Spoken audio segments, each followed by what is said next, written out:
Welcome to So-and-So, brought to you by BERNINA, made to create. I'm Meg Goodman, and today you're in for an exclusive treat. Join me on a behind-the-scenes tour of a truly extraordinary milestone, the 50th anniversary of the Houston Quilt Festival. This isn't just any quilt show. It's an international celebration of artistry, creativity, and history. We'll be diving deep with attendees, educators, personalities, and prize-winning quilters, capturing those moments that make this event so iconic. And of course, we'll be peeking behind the curtains, because that's what we love to do on So-and-So, bringing you right into the heart of the action at one of the world's most renowned quilt festivals. This legendary event began in 1974, a time when the world was changing fast. Karey Bresenhan, a visionary, opened her quilt shop called Great Expectations in Houston, Texas, sparking what would become an incredible journey. Just to give you a sense of that time, President Nixon had resigned over Watergate, ABBA's Waterloo was topping the charts, and movies like The Godfather Part 2 and Blazing Saddles were captivating audiences. Nike was filing its first patent, People magazine launched, and fashion was all about flared pants and leisure suits. Quite a backdrop, right? Now let's hear from Bob Ruggiero, Vice President of Communications for Quilt Inc., who'll take us back to where it all began. Well, in 1974, our president and founder, Karey Bresenhan, had an antique shop here in Houston, and there were a lot of bare spaces on the walls. So she decided to fill it up with family quilts just to hang as decorations. Well, soon more people were asking about the quilts on the wall and buying the quilts than any of the antiques. So she started selling quilts. At the end of the first year, she had a big thank you party for all of her customers, and was expecting, she had some vendors expecting maybe 200 people, and 2,000 showed up in thunderstorm weather. So that was the very first quilt festival. And as the years went by and we got more vendors and more teachers and more quilts on display, the show kind of went from being in church basements to small event places to eventually the Shamrock Hilton Hotel, and then here at the George R. Brown Convention Center, where for many years we were the city's largest annual convention. Can you give us some numbers about vendors, attendees, and for this year, and where some people have traveled here from? Sure. We have people registered, and these are people who take classes, so there's lots of people who buy tickets. We have no idea where they've come from, but we have registered class attendees from all 50 states and more than 30 countries. So we expect about 35 to 40,000 people over the 4.5 days to come to the show. We've got over 600 shopping booths, 1,225 quilts on display, and 275 classes and lectures going on the third floor. So it's really like the show is like kind of a three-legged stool. We have vendors, we have classes, and we have quilts on display. Can you share any behind-the-scene events that helped you shape this year's show? Well, we wanted to, because it was the 50th, we wanted to bring back some of the more popular events and things that we've had in years past. So we do have a fashion show this year. Last night, Ricky Timms came back and did another piano concert. He's a wonderful musician and storyteller, of course, very popular. And then we brought back our hanging quilts from the ceiling, which is a very impressive display. For other anniversary shows, we had red and white quilts and blue and white quilts. So the next step for this year was red, white, and blue quilts, and they're just all hanging in a spiral very, very impressively from the ceiling. What do you do year after year to keep this show relevant for first-timers and then people who have been attending for 20 or 30 years? Well, I like to think that with the show, if you've been to all the shows and you're an expert quilter, you still find something new and interesting. If you're a first-time person, it kind of teaches you that quilting is an art form, and that's what I always try to push. And you can just see on the show floor, I mean, these are works of art. I mean, sure, quilts started as a utilitarian thing that people made them to keep warm, and people used them to have, the dogs would have puppies on the quilts, or it would cover an outboard motor on their husband's boat or something like that. But as you know, the vast majority of quilts made today are pieces of art meant to be hung on a wall and not slept under. And what I like about this show is just the wide variety of quilts that we have on display. We do have the antique traditional blocks. We have the modern quilts. We have the art quilts. So there's really something for everyone. But what always gets me kind of excited is when people are on the show floor and they look at something and go, I can't believe that's a quilt. It looks like a painting. And, slowly we try and express that to people. And that's the most thing that I hear from first-time visitors to the show. I can't believe that's a quilt. Can you share any plans or vision for the future of this show? Well, we are building the show back slowly, year by year. Not just our show, but many trade shows and conventions were kind of wiped out by COVID. We, as a company, had to cancel 9 shows in a row, which you can imagine what it does for a company whose job it is to put on trade shows and public shows. So each year since COVID has gotten a little larger, a little more, and we're hoping to continue that momentum to build the show back. Will it get back to what it used to be when we had 60,000 people? Probably not, to be realistic, but it is getting more attendees every year, and I know this year it's just been surprisingly packed. With 50 years in the books, what's the hope for the future?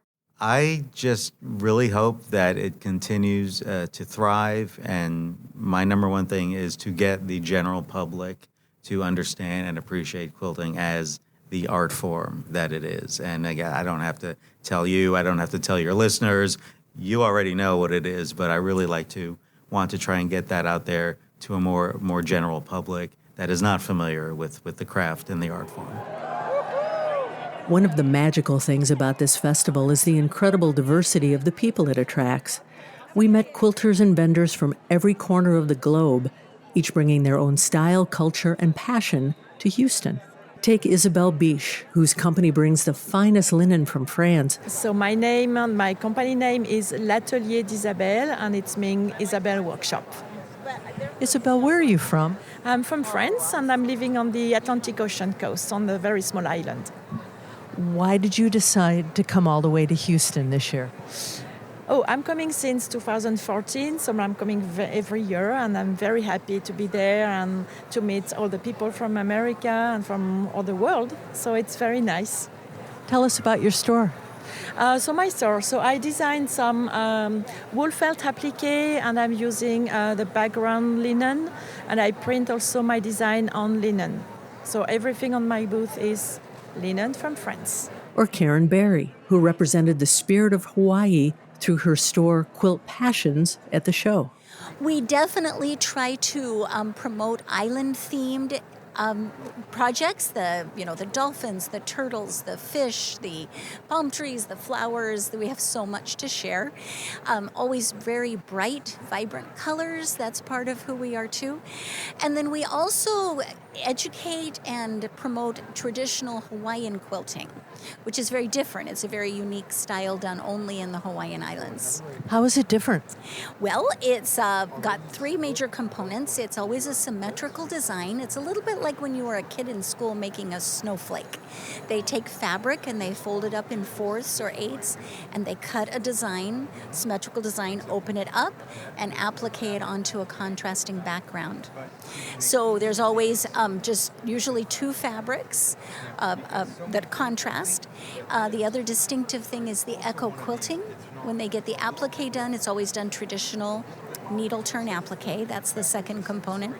And then the quilting is always an echo quilting design where they follow the design of the applique. Then they go 1 finger without and echo it again, 1 finger without, echo it again until it runs into another design element. Arlene, you're an author, and you are exhibiting here at the Houston Festival. Why is it important for you to be here? Exposure to quilters. It's for writers, it's hard to find places to interact with your readers. And the quilting themed books are a unique niche in that you can come to shows like this and find people who are interested in your product. Would you tell us about your books? My books are cozy murder mysteries.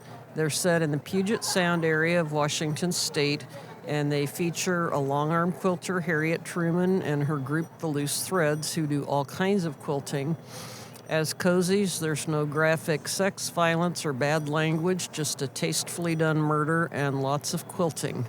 That's the world-famous quilt-themed mystery writer Arlene Sacchitano, who was on hand with her Harriet Truman Loose Threads series. She explained how she decided to write these terrific thrillers. The store where I was doing my quilting, where my quilt group met, their signature product was story quilts, where they did block of the month programs that had a story to go with the block of the month. And so when they found out that I did writing, they said, well, could you write us a mystery? And I said, what images are going to be on the quilt? They told me. I wrote them a story, and it sold. It was called Seems Like Murder, SEAMS, and it sold very well. And so then I wrote another one called Seems Like Halloween, and it sold even better. And so I called my publisher and said, I think I need to be writing quilting mysteries. So I did. How many books have you written? Totally 17. Are there more in the future? Yes, there are 13 in the quilting series now. Number 14 is at the publishers. I have 2 in a new knitting series, and then the 2 high-tech ones. What's your favorite part of the Houston Festival show? Meeting all the people. I have customers who come year after year, and they come and they've got their lists of what they've got read already and what to get next, and so that's fun. While strolling through the bustling exhibit halls, we couldn't resist chatting with attendees to see what drew them here and what they're most excited about. Texans Kim and Jean from Cuero shared their journey, and we also met Becky and Ann, who traveled from Georgetown, Texas. It's always inspiring to hear what resonates with festival goers, from local favorites to first-time attendees. What brought you here today? We come every year and just impulse buy. The vendors love you. Sometimes we have something we need, but it's just look and see. How many years have you been coming? This is my 3rd time, over 4 years, and you've been a lot more. I've been a lot more. Oh, I don't know. I guess probably the last 15 years. I've just come with another friend. Yeah. What's your favorite part of the show? Seeing the new materials that are out. And, well, really, I think our favorite part this time has been meeting people in the booths, because everybody has been really friendly this year and very helpful. So you mentioned your favorite part. What's your favorite part? I like going through the vendors and seeing what's trending now, what's new, things I haven't seen, or I like a lot of machine embroidery, and I like to just see new techniques and how to do all the new stuff. This year's quilts on display showcased artistry and craftsmanship from around the world, representing states and countries as far as Spain, Canada, Australia, Japan, and China. Let's let Bob Ruggiero introduce the winner of the Best of Show quilt. This year's Best of Show quilt is very, very interesting. It's very small. It's 17 inches by 18 inches, but it's something you really have to look at. It's made entirely of thread, just tens of thousands of pieces of thread. Even the frame around it is all made of thread. And the artist Chen Jing actually came from China to the show, and she was here to be able to be with the Best of Show and meet with a sponsor, Handy Quilter, and it was just fabulous to have her here. This amazing quilt stood out above the rest. Chen Jing's breathtaking quilt called Still Life earned the Best of Show award. Despite our language differences, we had a heartwarming conversation about her work, thanks to her friend and Google Translate. Chen, you won the Best of Show award at Houston 2024. Would you tell us about your quilt? 他的问题你提给我，然后呢我在这上说。说就是你这次参加这个展会的感受。参加这次展会，我非常的高兴，非常的兴奋，特别是当我知道我获得了这个奖项以后，更开心了。这是 translation 就给我。So what she said was, I'm very happy about this exhibition, especially when I know that I have won the award, and I'm even happier. Can you tell me about the quilt?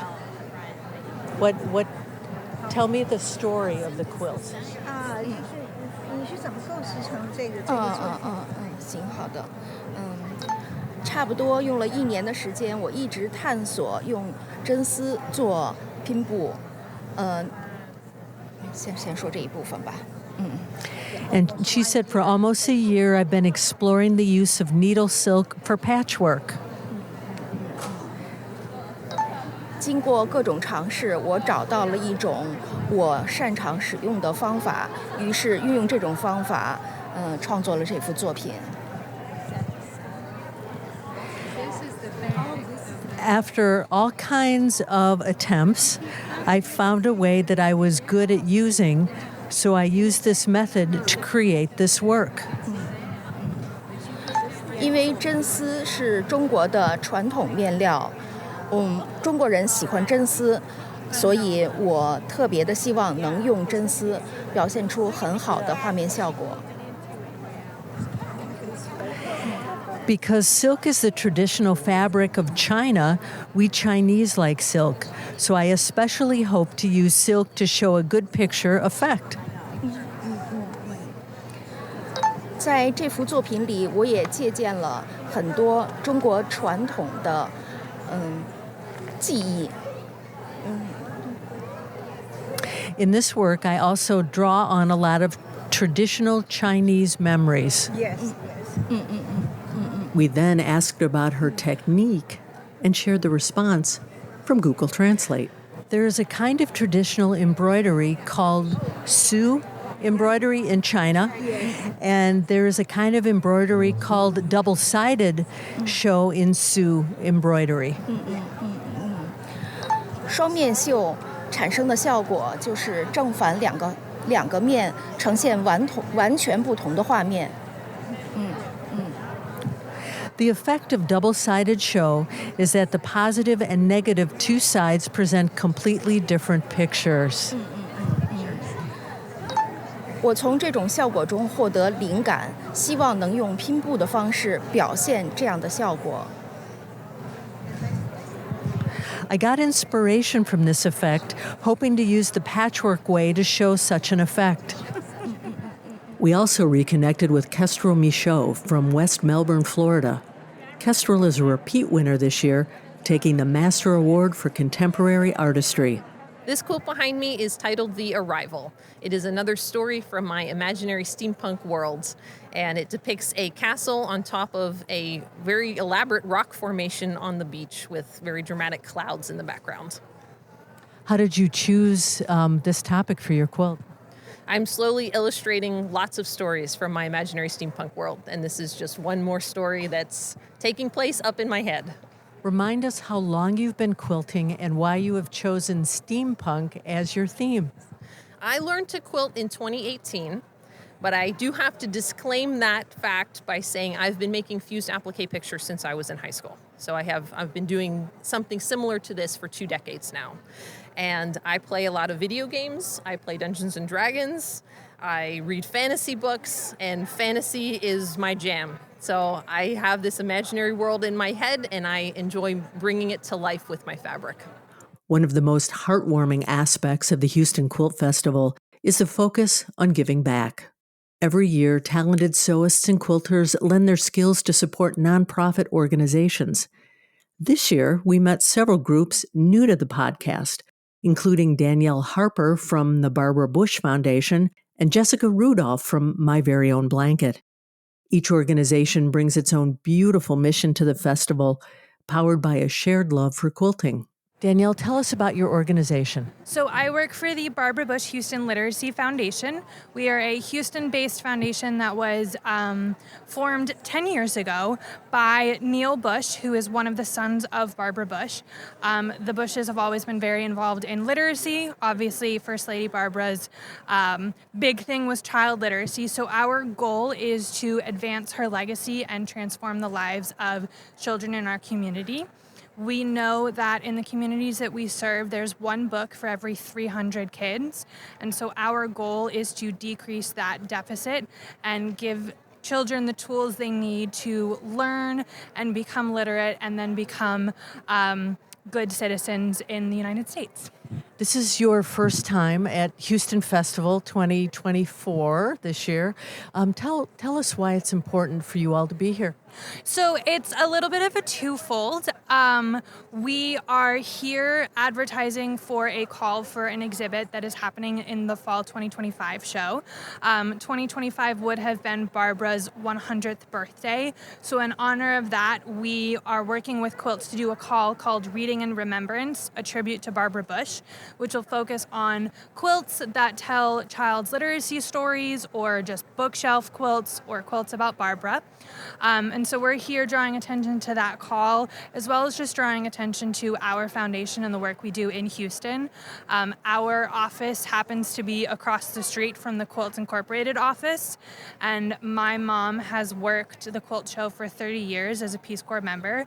And so when I got this job, my mom and I kind of started plotting, and so it just worked out that it is Barbara's 100th birthday next year. So we're really excited to grow this partnership with Quilts.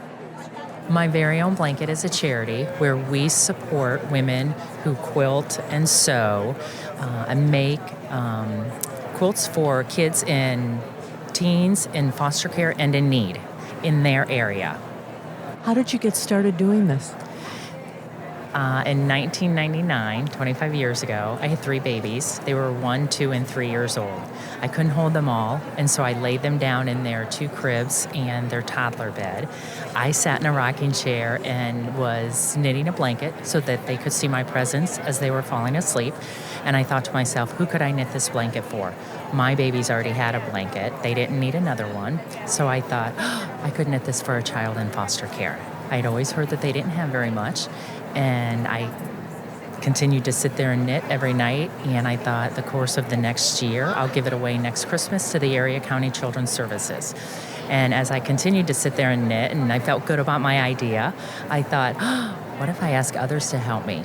And so that's how I got started. I just asked other people to help me make 1 quilt or blanket over the course of the year, and then together we'd give them away to the Area County Children's Services.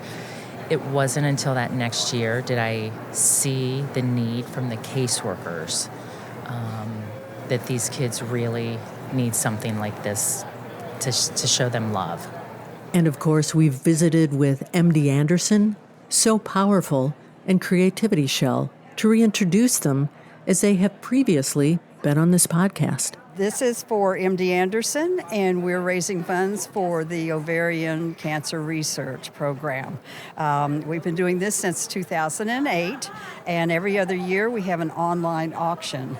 The auction for next year in 25 will be online. Today we're just displaying quilts, and the fabrics have been donated by Cherry Wood Fabrics, and it's a Cherry Wood challenge, so it's 24 inches by 24, and they donate the fabric, and our volunteers then create little 24 by 24 quilts. So Powerful is a nonprofit organization, and we have a sewing co-op in Zambia, and we hire seamstresses over there to make reusable hygiene products. And then volunteers make our purse pattern, which is free to download online. They send them to us. We send them to Zambia, where they're filled with the reusable hygiene products, and then they're given to girls in a health class so that they can stay in school. The more days they stay in school, the better opportunity that they have to go on to higher education. The Creativity Shell, we are about 9 years old. I started this back in 2015 with 2 sewing machines. My original mission was that I wanted to bring home economics back into the education system and start teaching sewing classes. But since pretty much my first class, I realized that this was far much more than I had imagined it would be. A lot more work needed to be done, and this was a little bit, and well, maybe a lot more than just sewing. So since then, we have been teaching classes. We worked in shelters. We worked with kids who have been rescued from sex trafficking. We've worked with children who are incarcerated. We worked in shelters with domestic violence survivors. And we also have our own studio in Kingwood, Texas, where we just welcome children from all over the community. We've given them a safe space where they can come in, they can learn to sew, cook, craft, create, but more the life skills, the fundamental skills. As they're learning these arts and crafts and trades, they're learning problem-solving skills, coping skills, self-confidence, building self-esteem, which I think is the most important thing of what we're doing. In the charming town of LaGrange, Texas, nestled along the Colorado River, is the Texas Quilt Museum, a must-visit for any quilt lover. We had the pleasure of speaking with Deborah Blanchette Bradley, the museum's managing director, who shared its story and its place in preserving the history and future of quilting. So the Texas Quilt Museum is housed in an historic building constructed in 1892. Historically, it was a mercantile or a furniture store, and it was always some type of retail spot in our little town.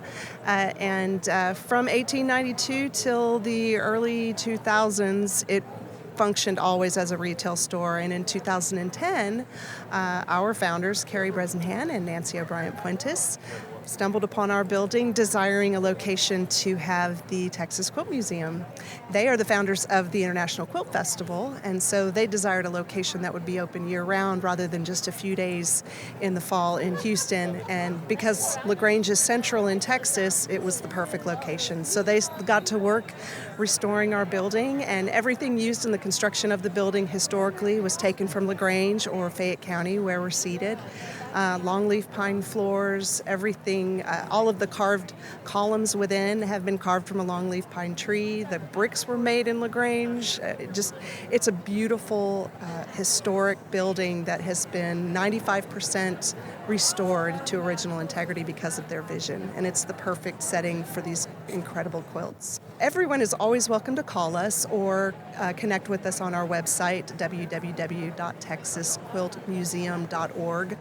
Along the way, April from Texas and Scott from California stopped to chat with us about this event.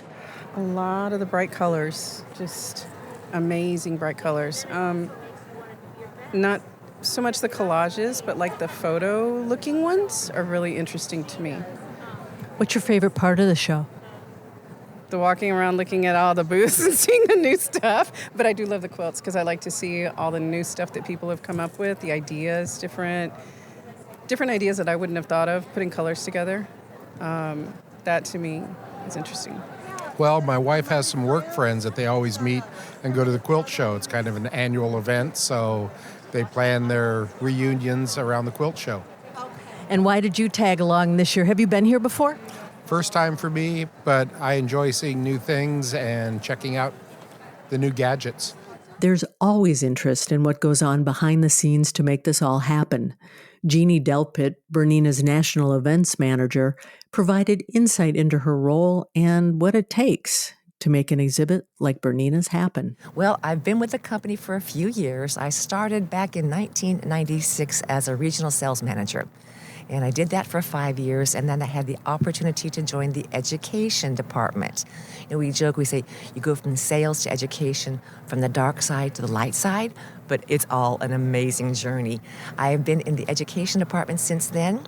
I did some training for this company, and then they put me into the role of manager of national events.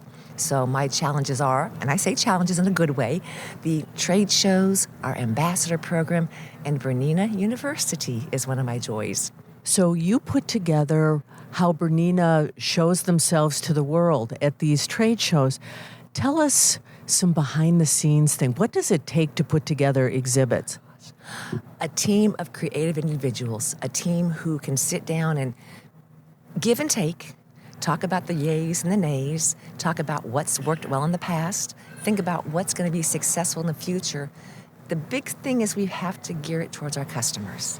We want to make their experience the best as we possibly can. We're already starting to plan for 2025. When we get here and we set up, and it's a pretty extensive setup, we start planning now for next year, but the actual physical down and dirty spreadsheets, order forms, that's about a 3.5-4 month out process.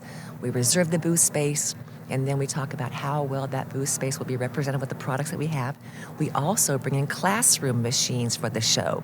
We have 4 classrooms upstairs where the experience for them to hands-on to see how Bernina works is amazing. They come from the classroom right down to the booth and say, I want to buy that machine I just sewed on. So we bring a multitude of individual sales and support in as well. Beautiful key individuals who know their stuff, who can find that right machine for that consumer. But spreadsheets, order forms, lots of meetings, time to think through, do I make mistakes? Oh, I sure do. I mean, my spreadsheets might be a little bit awkward, but the best part is the team with which we work does checks and balances. So when we get here, we think we have it all. We might have missed something. Not to worry, because someone will always come up with a way to make it better. So Houston, I've been here almost 22 years. So it's been a long time for me watching the show change. We've seen a few vendors not come back, but those that are here are in it to win it. And the excitement, just the aura, the exhilaration, the electricity in a show is what brings us back every year and just puts us on our game point to make sure everybody has a good time. Quilting is for everyone, and that was quite apparent in 2 of the people we talked to in Houston. Nick Jarrett, a newcomer, traveled from Sutherland, Oregon, and told us his incredible story of his road to Houston. Nick, we were introduced by Ricky Timms because he is totally taken with your quilting ability. You're a new quilter. Tell us how you decided to start doing it.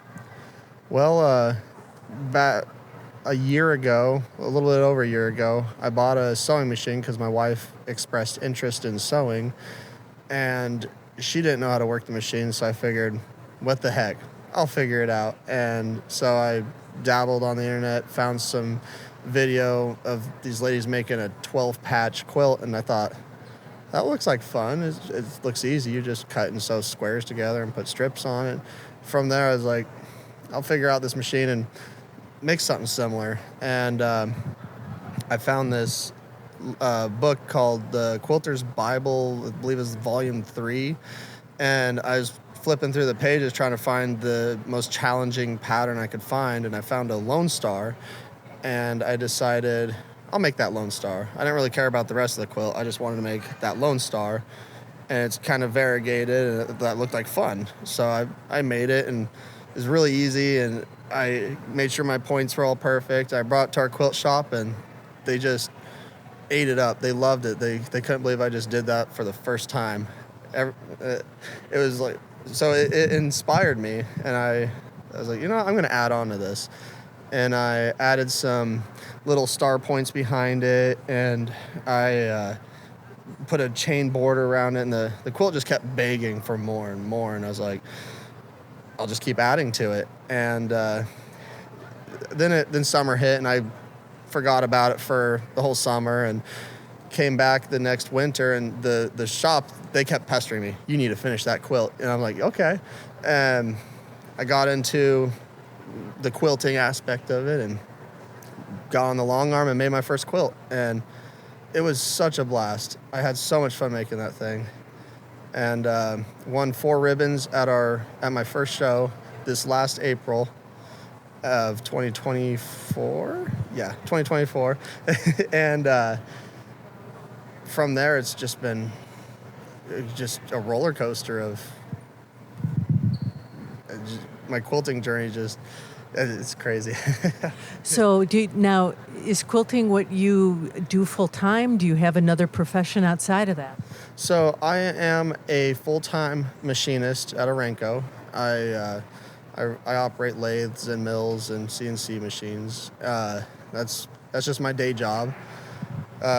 Before quilting, still kind of currently, I'm a car guy. I like working on cars, mechanicking, building engines, and I do metal art occasionally. I used to do a lot more. I've dabbled in painting. I've dabbled in crochet, a little bit in knitting.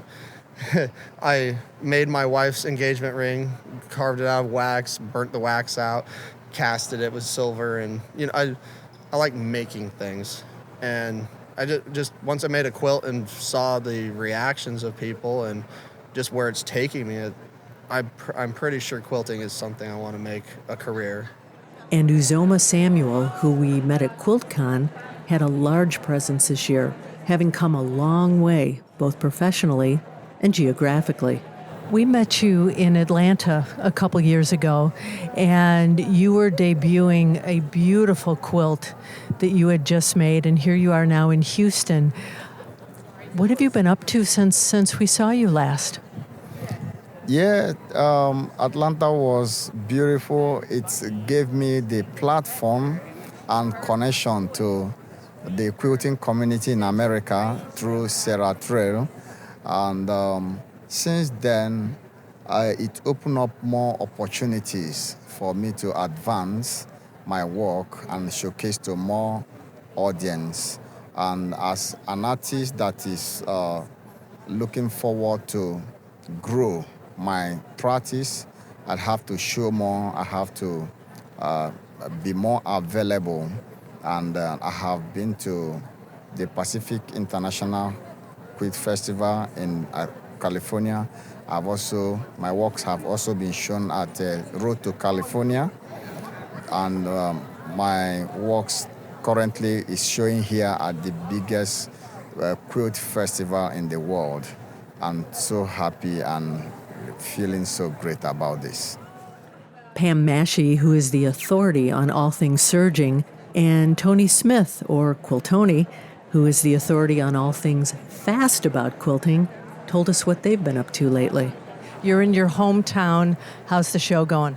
It's going fantastic. And, last night when we went to dinner, the waiter asked, well, how many times have you been at this show? And I said, I think it's 35 that I've been at. And it's just grown so much. And the number of people that are here is just super exciting.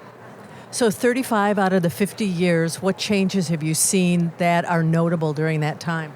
Well, certainly the growth of the show itself, a lot of new fabric vendors, fabric people that are from out of the United States. Before it used to be mostly here in the United States, but now we have Tilda fabrics and other fabrics that are being imported from Korea and Japan and the Netherlands and Norway. So it's really exciting to see the different ways. I think the kind of the ease of use also that people are having with quilting right now. And of course, I love serging. So the introduction of serging into the quilting market, people are very excited with, because we're talking about a machine with an endless bobbin. That's a big selling point. Yes, it is. We're not running out of thread and being able to do a straight stitch on a serger where before you never could do that. Thank you. Now, this is amazing. I have never seen festival like this before. There's amazing quilts, there's amazing people. It's so much fun this year. So since we chatted last, I broke the world record of fastest quilter, because remember we had chatted, I was going to do that big exhibition. I made a quilt top in 37 minutes. From working with Dancing with the Stars to Disney to Dolly Parton, Joe Vecchiarelli never slows down. In Houston to represent his company French European, Joe, who is ever gracious with his time, told us why being at Houston Festival is a must-do for him. Why is it important to be at this show? Oh, for me, it's a really a loaded question, because your most expected answer would be, for sales. In my world, that's one of the things, but not the most important. The most important thing is to meet the clients and to meet them face to face and get that opportunity for me to teach with a student and to work with them on a one-to-one basis. At the same time, they're able to spend time with me and work with me on the different products, understanding how they're used, why they're used. And then, of course, we cross over with my products, with the BERNINA products, which is most important. And that's what I've been really promoting a lot here at the show. You are always on the go. You have 100 plates spinning. Tell us about some of the projects. We saw you last in Detroit at BERNINA University. What have you been up to since then? Oh my gosh, what have I been up since BU? A lot. As you know, the season for Dancing with the Stars started this past August. So that has been a big project, as that has been for the past 25 years. We've been working on that project, and it's ongoing as we speak right now. It is got always new challenges with new people, but it's really it's been a really great deal. But along with Dancing with the Stars, I've been working on getting all the different shows in the fall, like Fredericksburg, Virginia. I was in Cincinnati. I was in Lebanon, Tennessee with OSQE and Dolly Parton. I was in Cincinnati. I came back. We fixed this show, working with Dancing with the Stars, getting this show together, getting Dolly Parton's stuff shipped out. It's just been been a very, very, very busy last 5 to 6 months, and continuing to be busy as the year comes to an end. But his exhibit wasn't the only reason Joe was in town. He was also the catalyst for a very special evening called an Evening of Style with Nick Berrios. Oh, Nick Berrios. Oh, my gosh. Nick and I have been friends for a number of years, and we're both in the TV industry. You know, Nick does broadcasting for the news channel on KTLA Channel 5, as well as he does all the stuff for the Oscars. He's a commentator on the Oscars and red carpet. And then my background, of course, working for both Disney and ABC in the TV industry. And I've also done some work for NBC. But we both come from the studio background and remain good friends. And so I thought, well, what a great thing to bring Nick here to Houston to evolve into again, the quilt market and bring fashion to it. Now, quilting and fashion intersect in fabulous ways, and this year's festival was no exception.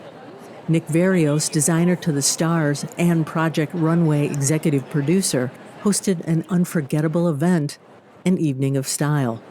With his signature flair and warmth, Nick brought red carpet glamour to Houston, and we were lucky enough to catch up with him about what's new in his world and his thoughts on celebrating 50 years of the Quilt Festival. What's new with you, Nick? Oh my goodness, 2 years. Wow. Well, things have been, a lot. I would say it's been crazy. We finished, I think at the time, we had just finished doing the All-Star season of Project Runway, or I had done it but couldn't talk about it. I can't even remember. But I think we did that, which was season 20 of Project Runway. I work as a consulting producer along with my better half, David Paul. So we did that. And then we were also co-chairing the fashion design department at FITM, the Fashion Institute of Design and Merchandising, as well as still designing, just so much work. But, as of this last year, we are no longer with FITM, and the school was bought by ASU, and so they sort of disbanded the fashion design department. But, just because we're no longer there doesn't mean that it was, now we have bigger and better things to do, and it really has opened up a whole new avenue. Because, of course, everybody said, well, what are you guys going to do? What are you guys going to do? And you really need to go into the education mode. So we have already begun starting to do instructional videos of all of the beginning. I just released a draping book, by the way, and it's been very popular, and everybody loves it. And it's a step-by-step, fundamental steps of draping. And so we're basically filming videos to go along with the book. And so instructional videos that you will be able to buy online, draping, doing the truing, the sewing, the proper cutting. I'm putting to good use my educator hat, I guess. So we're working on that. That's new. So that's one of the newer things that we've been working on. So I'm very, very excited. And just, I'm giving you some news here, but I think just last week it was announced, so the press is out there, that Project Runway is coming back. We are in Houston for the 50th anniversary of the Houston Festival, and you are doing one of your amazing fashion shows tonight. What inspired you to come to Houston to do this fashion show? Oh my goodness. Well, I have a long relationship with Texas. My sister moved here with my niece and nephew, and they lived in San Antonio for, I think, over a decade. And so my mom and dad also moved to be grandpa and grandma here in Texas. And then we also have some relatives here in Houston as well. So, and I love me some cowboy boots, let me just tell you that. So that's a whole side note. That's a fashionable side note. But yes, I love being here in Houston, and especially for this 50th anniversary of the International Quilt Festival. It is, ladies and gentlemen, if you have never been, y'all, it's huge. I mean, you know how they say everything is bigger in Texas? This is the biggie. I mean, I've been to other, sewing expos and quilting expos, but I'm very excited to be doing a presentation and to be on stage. We're having, I'm going to come out, I'm going to talk about, how I got to where I got, talk about Project Runway, of course, and, talk about my draping book, and then construction. And then, yes, in with all that, have a special fashion presentation featuring almost 15 of my red carpet gowns. I know, we packed them. We packed them in a Star Wars suitcase, darling. And out of that very suitcase came several stunning gowns, which were featured in an evening of style with Nick. Here's his introduction by Jill Benge, Manager of Education for Quilts, Inc. Now a little bit about our MC. Nick Verios is a fashion designer, author, red carpet expert, and a consulting producer on Bravo's Project Runway. Nick was a contestant on Project Runway and the winning mentor of Project Runway Under the Gun. Celebrities including Heidi Klum, Beyonce, Katy Perry, and Carrie Underwood, just dropping a few names, have worn his designs. And his NV Nick Verios line has been sold on QVC UK, QVC Italy, as well as other home shopping networks. Nick is the co-author of 6 best-selling books, including his latest, The Fundamentals of Fashion Draping. His very popular YouTube channel, Fashion School with Nick Verios, has over 375,000 subscribers and 15 million views. And recently, Nick was proud to win an Emmy Award. Please join me in welcoming Nick Verios. I'm so excited. I'm so happy to be here. I love Texas. My family lived in San Antonio my sister moved to San Antonio and with my niece and nephew. And then, of course, the grandpa and grandma, my parents had to follow. And so then I visited them many a time in San Antonio. And then I actually have some cousins who live here in Houston as well. So I have an extension. And then, of course, I love me some cowboy boots. Nick spent the next hour and a half featuring his amazing work and actually sharing his construction secrets of each garment. So I built a corset, and I learned this really from like Christian Dior, who was the innovator of the corselet and building those corsets under the gowns in the 50s and in the late 40s and the 50s. And just to make it look like, oh, it's just seamless. No, but she's held up in there because, so we zip up the inner corset first, which is attached here, and then we zip up the dress over it, right? And it's all boned, I'm sure you guys know, and it's doubled, and the corset is made of silk duchess satin, and I fuse it. So it's what? What'd you say? To her body, exactly. It's like, right, exact, I know. And let me give you a little thing. It's so funny because they never taught me this in school. They never taught that inner construction, old school. And because I wanted to do gowns, I ended up going to sample sales. Darling, that's it. Nick Verios truly dazzled the crowd, leaving everyone inspired and energized. To cap off the evening, the folks from BERNINA gave away 3 of their premier machines to a few lucky attendees. Let's meet the winners and hear their reactions. Kim Gimblett, Lakewood, New Jersey. And Kim, what did you win tonight? I won the Burnett serger with air feeder, air threader. That's pretty exciting. Yes, my name is Wendy Shapiro, and I'm from Plymouth, Massachusetts. And Wendy, what did you win tonight? I won the big prize. I won the BERNINA 540. Unbelievable. And do you have plans for it already? Well, I already have 2 BERNINAs, and it will just join the family. What can I say? My name's Elizabeth Martin, and I'm from Porter, Texas, which is just north of Houston.